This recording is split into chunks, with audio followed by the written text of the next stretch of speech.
Joining me now is New South Wales One Nation leader Mark Latham. Mark, welcome to the program. Thanks very much, Caleb. Thanks for having me, and thanks for setting out that appalling catalogue of political content in our New South Wales schools, because it lets people know just how bad it is. You know, you've done your research. A lot of these matters have come to me over the years, and it's quite appalling that we've got teachers who think it's a classroom for political indoctrination instead of education.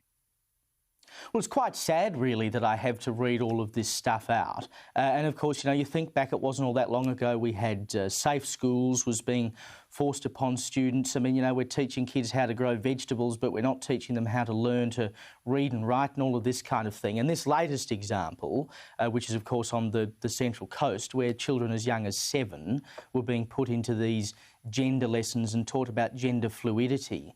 Now, I would have thought that at 7 years old, gender fluidity is not something that comes into your mind. It's not something that is even on the radar at all.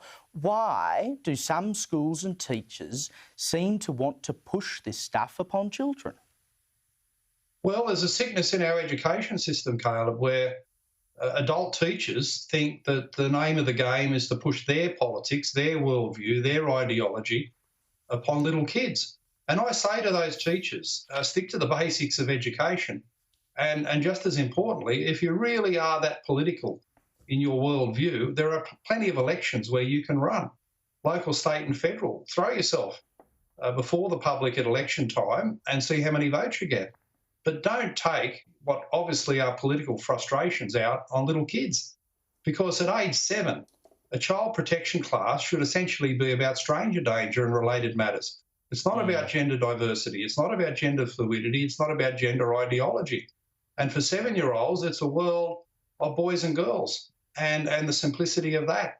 So the report I've had from this Umina Beach Public School, the feedback from the school community is that the children that participated came out confused and complaining about it.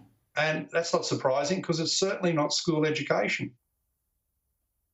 Well, this is the thing. It is introducing confusion, I think, to children. I mean, you know, at 7 years old, life is pretty simple, and it ought to be pretty simple at 7 years old. As you get older, you have to deal with the complications of the world, and you will meet, you know, many and varied people who feel all sorts of different ways and experience all sorts of different things. I mean, that's just the real world. But at 7 years old, to be telling children that, you know, perhaps if they want to put on a dress or something and try that on, that must be them, you know, expressing their gender fluidity. This is just the stuff that kids do, is it not? Kids have to discover themselves.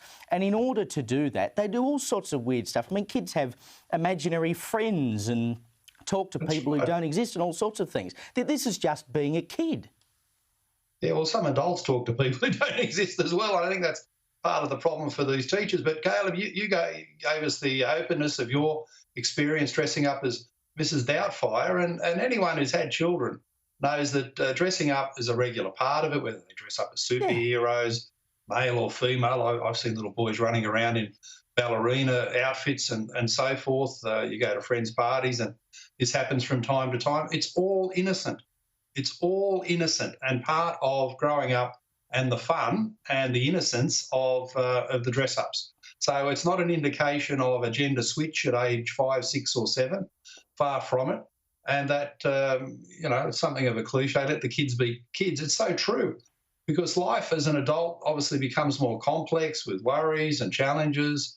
And if children haven't got that innocence and fun and laughter and joy in their life, then they're losing a lot. And they're certainly losing a lot at Umina Beach Public School and other places in New South Wales, where instead of getting instruction about the basics of education, they're having politics shoved down their throat. And it's quite a disgrace. And as big a disgrace, the Education Minister, and Sarah Mitchell, who is useless and has allowed this to run rampant through the system today, confronted with this form of child abuse, she said she declined to comment.